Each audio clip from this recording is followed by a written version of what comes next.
Welcome back to See You After Class, where we connect early career teachers and National Board Certified teachers. Today's conversation is going to be between Shelbi Laddick and Allison Lindsay. And Shelbi is a first-year teacher, and then Allison has been teaching for 14 years, and she's also a National Board Certified teacher, and she's been certified since 2011, fixing to go through renewal. So I know that I'm going to let this conversation be between Shelbi and Allison, because I know Shelbi's really been thinking about those things those burning questions that she wants to ask Allison. So Shelbi and Allison. Hello, my name is Shelbi Laddick. I am a first-year teacher, and I teach second grade. And I'm also the daughter to Jennifer Gambrell, who is hosting this podcast. And my name is Allison Lindsay. I am an assistant principal and have been at my current school for 4 years. Awesome. Yeah. So, Allison, I am going, through my first year, and I have been talking to Mom, Jennifer, about, all of these struggles and all of these things that happen in my classroom every single day. And we've had long conversations about, what do you do when XYZ happens? How do you approach this? And so I begged Mom, I said, hey, can you hook me up with an MBCT that I can ask these questions to? And so that's when we, I was like, Allison would be great. I have looked up to you for, since I've been going to the meetings with Mom. And so anyways, I was super excited to ask you these questions about what to do as a first-year teacher. So, I guess my first question is, how do you not come across as a first-year teacher? What is your advice on that? My advice is come across as a first-year teacher. What other year do you have to say, oops, I made a mistake, but I'm a first-year teacher? You have an entire year to do that. So come across as vulnerable, come across as I'm a sponge, I'm going to absorb everything. Talk to your mentors, talk to your grade level team, but come across as I don't know it yet, but I'm ready to learn. Mm-hmm. Yeah, my principal, he always says you need to be coachable, and and that's you have the heart. We just now you're being coachable and right. You're being molded into the teacher that you hope to become. Absolutely. So that's always nice to hear. Yes. Another question is every day you get parent concerns, you get student concerns, you get concerns for students outside of school that you can't control, and things are happening that you want to take care of and you want to fix, and you feel like you have this huge support system at the school with counselors and principals and other administration. But what would you say is the best way to tell your principal or your administrator, these are my concerns with my students, without sounding like, without, that the school has 600 students, but you're really concerned about your one student. Right. And your concerns are always valid. So don't ever feel like this is one more problem I'm taking to my principal, because we all care about our students, everyone involved. So my suggestion would be to schedule time for 2 reasons. We have to value your time, but then also we always get that little knock, knock, knock. Hey, are you busy? Actually, yeah, I am. I scheduled my time with Shelbi. Can you come back in 30 minutes? So schedule your time and then come with an agenda. That way you remember, oh yeah, I need to talk about this, and this concern with this student. And that way you can problem solve together. Mm-hmm. And you don't have to know all the answers. I haven't researched this, but maybe I don't know why my kids know sounds, but they don't know the letters. Mm-hmm. But I'm coming to you to ask for help. Or do you know an expert in the building who I could go to? Just bring those concerns, but kind of have a path of where you wanted to go. That way your time is valued. That would be super helpful, just to know that, you're getting your concerns across, because it seems like there's a new concern, there's a new student every single day out of the 25 that I'm thinking, oh, I just went yesterday, but I have another one today. And, they just build and build and build, and you're just causing you not to sleep at night. Exactly. There's the key. When you go home and your self-care gets put to the side because you're worried about 7 kids in your class. You need to let that go and hand it to somebody who can help you and say, oh, we've got all these strategies. Let's try this, this, and this, and then let's meet back next Monday.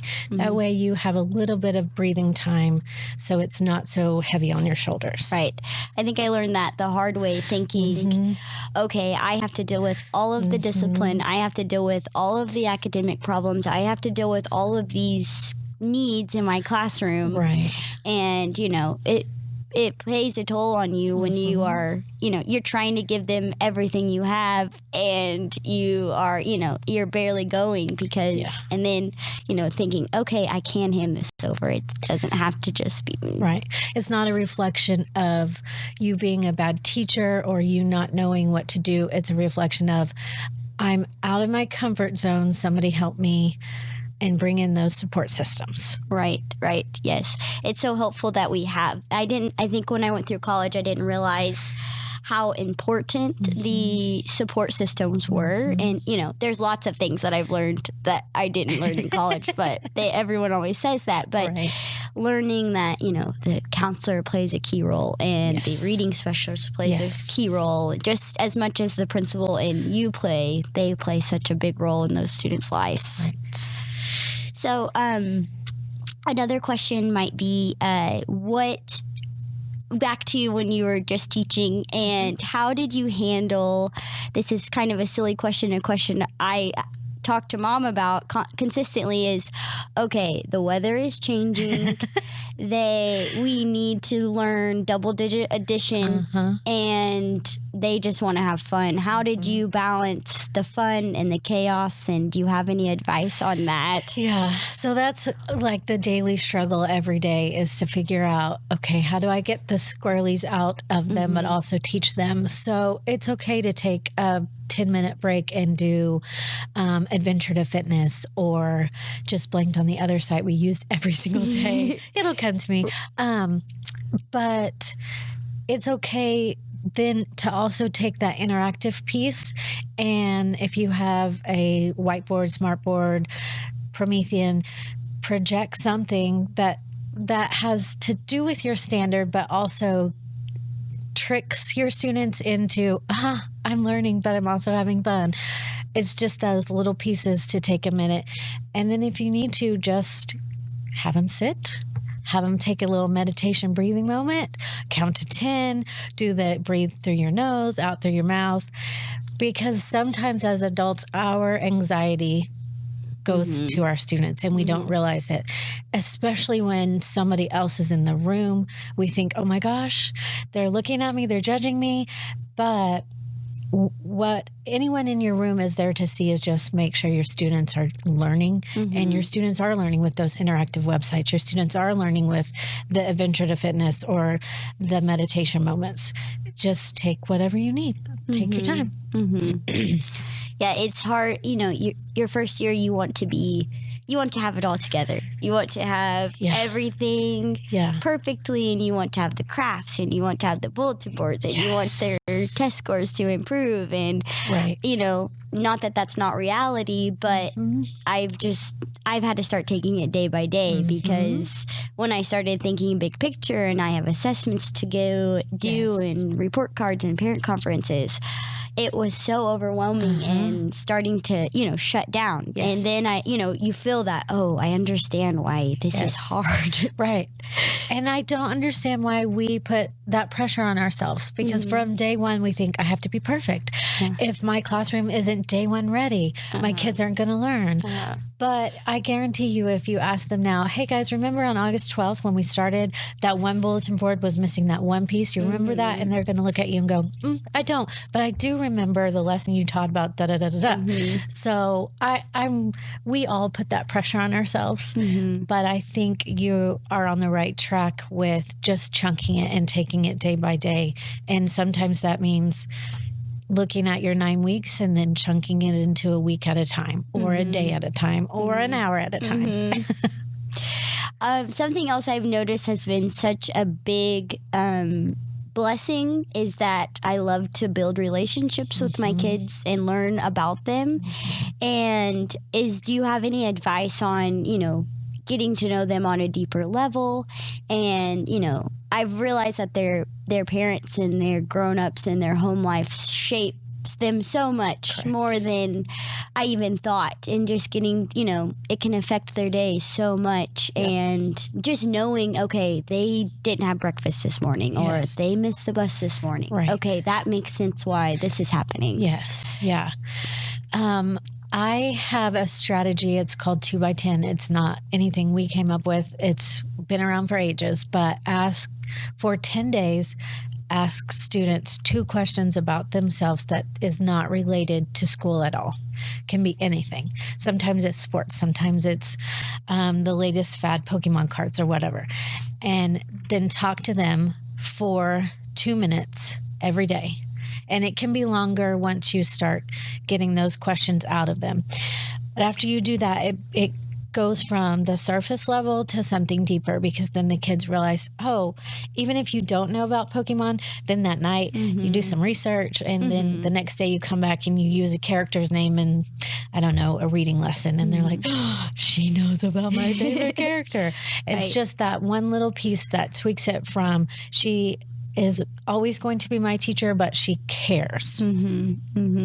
So going off of that, how do you suggest balancing? Okay, I would love to sit down 2 minutes with all 25 of my students, and balancing who's not struggles, but things that students you're concerned about. How do you balance that? Because you think, oh, well, this student has this and this student has this, and how can do you have any ideas on how to attack, or get to every single one of your students?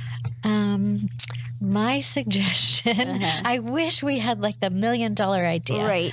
But I think you also have to take it day by day, because you will have those kids who are super great one day, and then the next day their washing machine broke and they come to school with dirty clothes and they're mad, or like you said, they missed breakfast or missed the bus. So I think you have to take it day by day and just test the waters between your higher needs students and your not so high needs students. So maybe you have a mixture of a high need student and a not so high need. That way your time isn't so consumed. Right.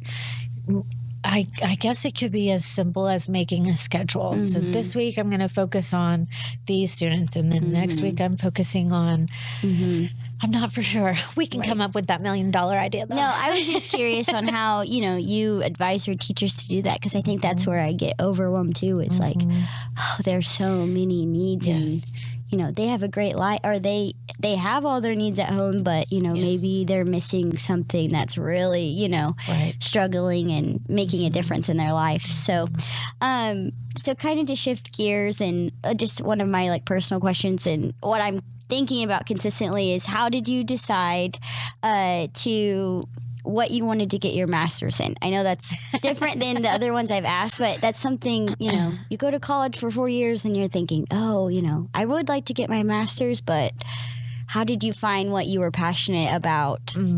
So mine was all about money. There was a program with my previous district, and they had a agreement with University of Texas. So their master's program was significantly less than any master's programs around here. So then I had my choice between what that school offered. And it was reading specialist, administration, something with math, and I don't remember the fourth one. So I weighed my options. I was leaning towards reading specialist, and you had to get your principal's signature. So I took it into her, and she was like, oh no, you're not going to do this one. And I was like, oh, okay.